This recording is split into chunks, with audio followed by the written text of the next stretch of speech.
Avala Vandala Kanda Tangi Bida Bida, Vandala Kanda Tangi Bida Bida, Jelang Hirake Divide, Nabala Jelang Hirake Divide, Avala.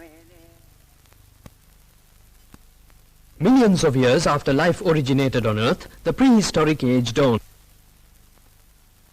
Anthropologists say the Earth was inhabited by 4 main human racial groups in those far-off days. There were the Negroids, the Mongoloids, the Australoids and the Mediterraneans. Though seas and oceans separate them now, in those prehistoric times, Australia, Madagascar and Sri Lanka were all one vast landmass. For those who crossed over from India, Sri Lanka proved a haven. This explains why the indigenous people of our country bear Negroid, Mongoloid and Australoid characteristics. Sri Lanka is teeming with yakas. They have to be got rid of. Mahayangana is their usual place of assembly. Thus states the Mahavansa, the recorded historical chronicle of Sri Lanka. When Prince Vijaya landed in Sri Lanka with his retinue, the race described as the yakas inhabited all parts of the island. This too is stated in the Mahavansa.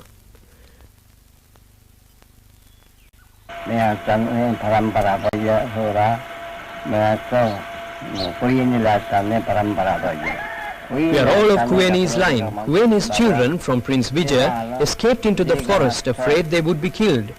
We are the descendants of these children. The girl was Disala, the boy was Jivahatta.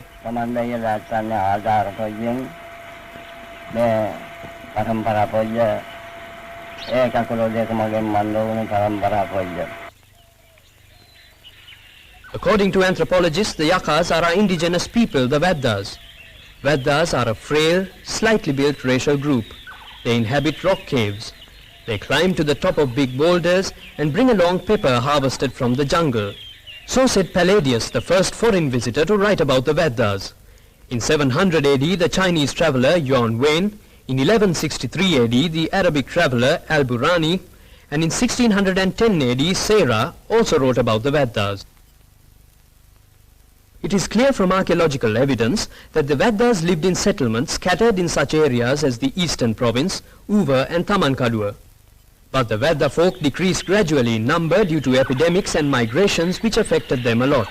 Some intermarried with the Sinhala people while others intermarried with Dravidians. Thus they dropped out of the Vedda community.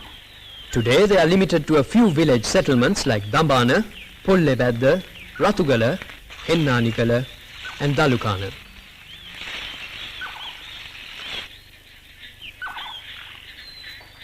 The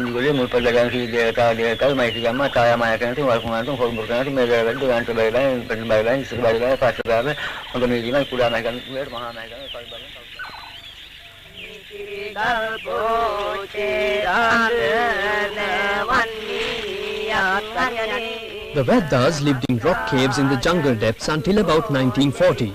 Several families lived in one cave, but their privacy was well safeguarded.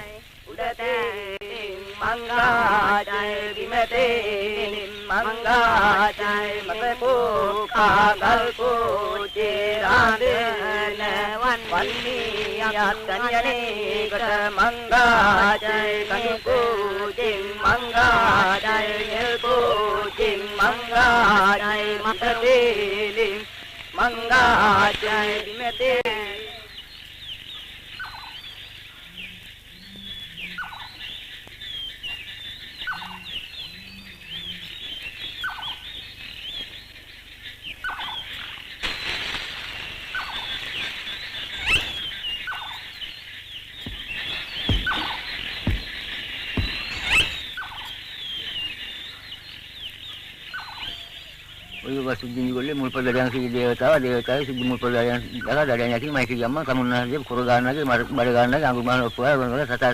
cults of the Veddas are not an escape from life. Their cults are a projection of the interaction between human life and the environment. They propitiate kindred demons before and after a hunt. Vedda women gave birth to children inside their caves. The women folk assisted as midwives. The umbilical cord was cut with an arrow. Unlike the Sinhala people, they never considered birth, puberty and menstruation as defilement. Their lifestyle is simple. Their needs are few. They have much leisure. Cave drawings indicate graphically the artistic taste of the Vedda people.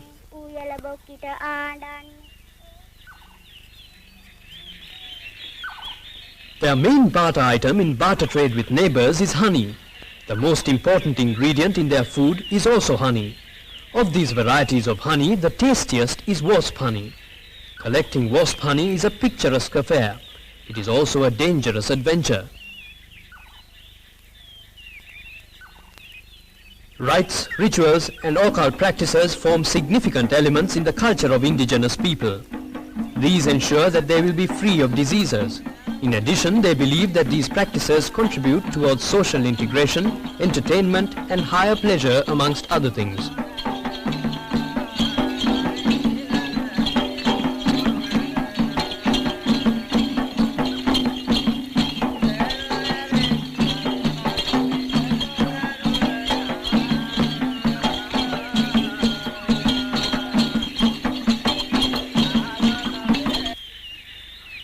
When a death occurs, they cover the dead body with stones or branches and leave the cave for another dwelling place.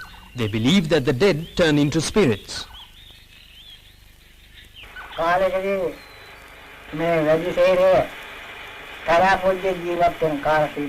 When these Vedas lived in the jungle, they received no help. Many died of yellow fever, seasonal fever and 7-day fever. Dr. R.L. Spittle came at this time. He visited them in their cave dwellings and brought them to the village of Pollebadda. They were settled there. They were put in my charge.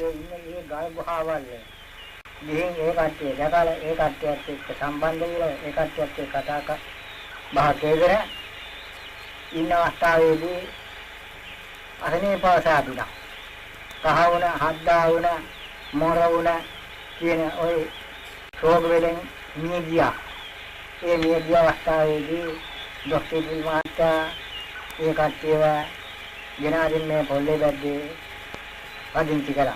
ඒ වෙලාවට තිබුණා හොරි පරංගි කියන જાතිය. බෙහෙත් ගහ බෙහෙත් තියලා injection ගාලා ඒවා මාර්ජන කළා.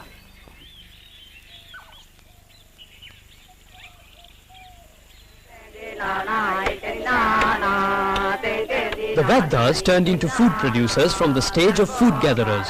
In this phase they started Shena cultivation, but they do not relish this pursuit very much. They cultivate maize, sorghum, manioc, banana and vegetable. They protect their cultivation from marauding animals with great difficulty. If no harm occurs, this cultivation is sufficient for subsistence. But they love the jungle and not so much the cultivated land.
Nothing to buy them here. Oh, Marie, nothing to buy them here.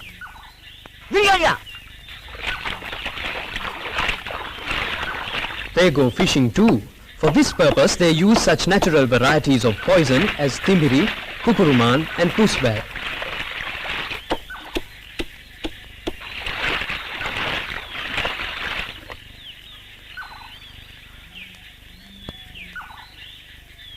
The Vedas have got used to a simple barter system.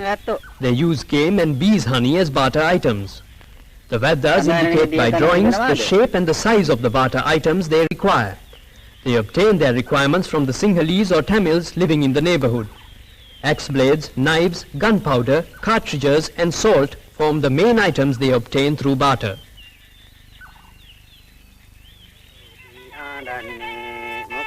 In the early days, their dwellings were made of tree trunk and bark strips. They were thatched with leaves. Later, they started constructing wattle and daub huts. Thatched with iluk grass, the hut consisted of a room and a veranda. They had only a few pieces of furniture. They do not place high value on clothes or ornaments, and clothes are necessary merely to cover nakedness. They get married at a very young age. Their married life is happy. They follow monogamy. They love their offspring very much.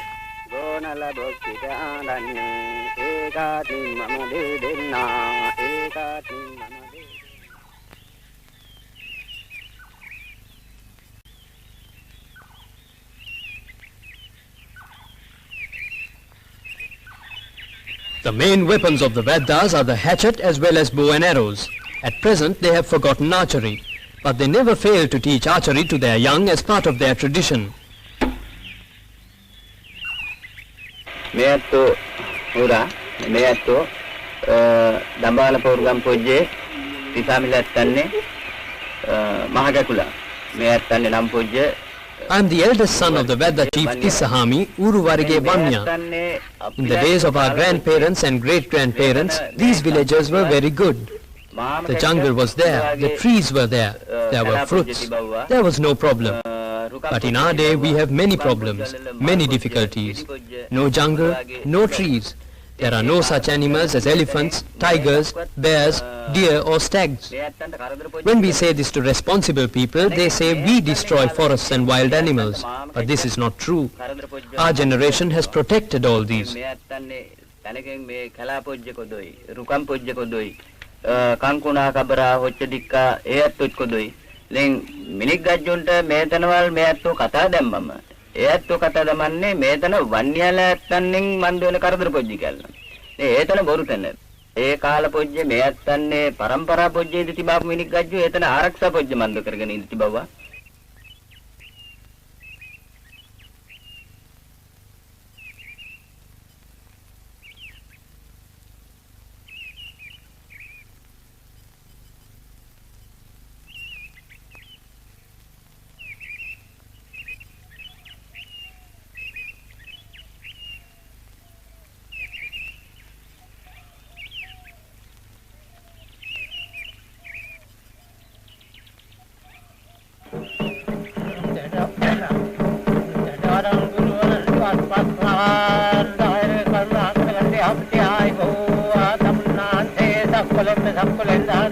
Of the cults practiced by the Vedas, the worship of dead ancestors forms the main ritual.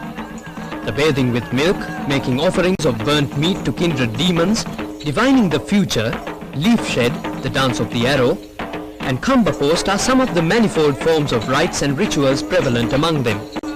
Bagging game, obtaining honey, affording protection to expectant mothers and children, obtaining bumper harvests are areas in which they seek help. All other elements in their lifestyle too have evolved with the passage of time.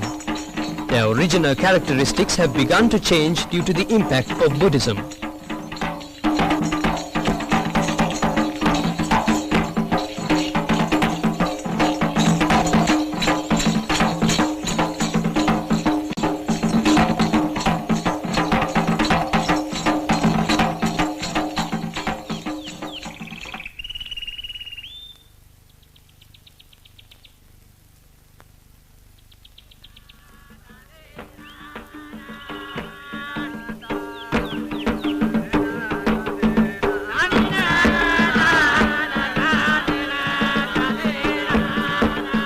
Of the arts prevailing in an indigenous society, folk singing assumes an important place. There is an extensive range of folk recitals among them, which include lullabies, hunting songs and love songs. There is no accepted metrical form in these recitals. There are no prosodical elements and metaphors, similes and metrical variations. But these Vedda recitals can very impressively portray the beauty of nature in words which are quite appropriate.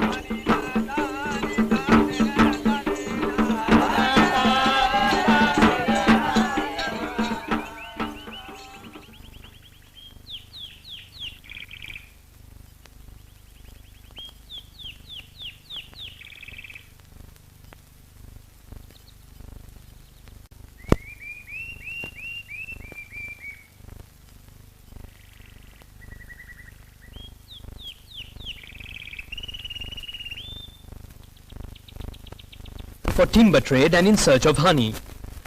New roads were constructed and money began circulating among the Veddas too. Earlier, the Veddas cultivated chena patches alternately. They lived a migratory life without giving up hunting. But now the Vedda has become a farmer, living in a settled abode.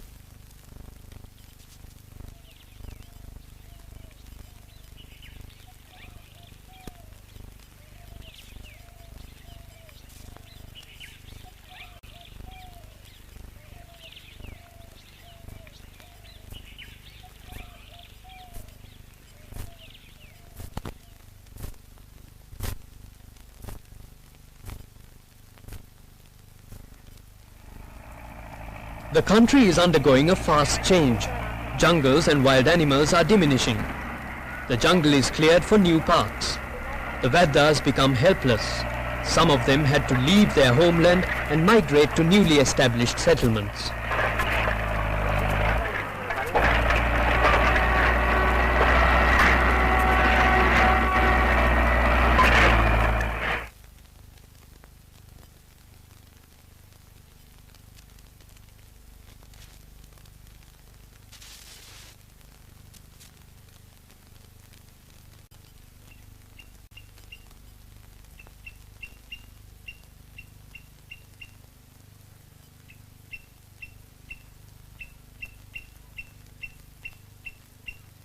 Tabangkala pa Jamanga Chawa, at Manga Chawa, Munaka Kodo, Anata Gachawa, at the Bimpo Jetamandila, I'm a Kalapa Jetamando.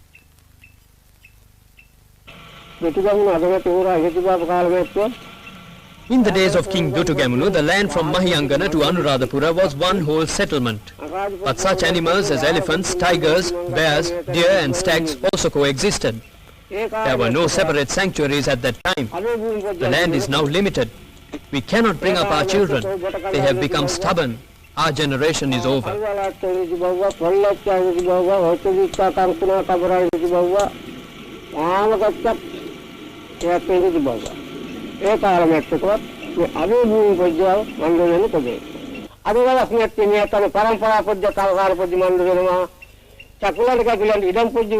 Today, most people seem to consider these indigenous people as exhibits and second-class citizens. Some state that the Veddas should continue to remain in their primitive state. Others say that they should be modernized. History records that the attempt to transform indigenous people who are hunters and food gatherers into cultivators with a permanent abode have not succeeded anywhere in the world.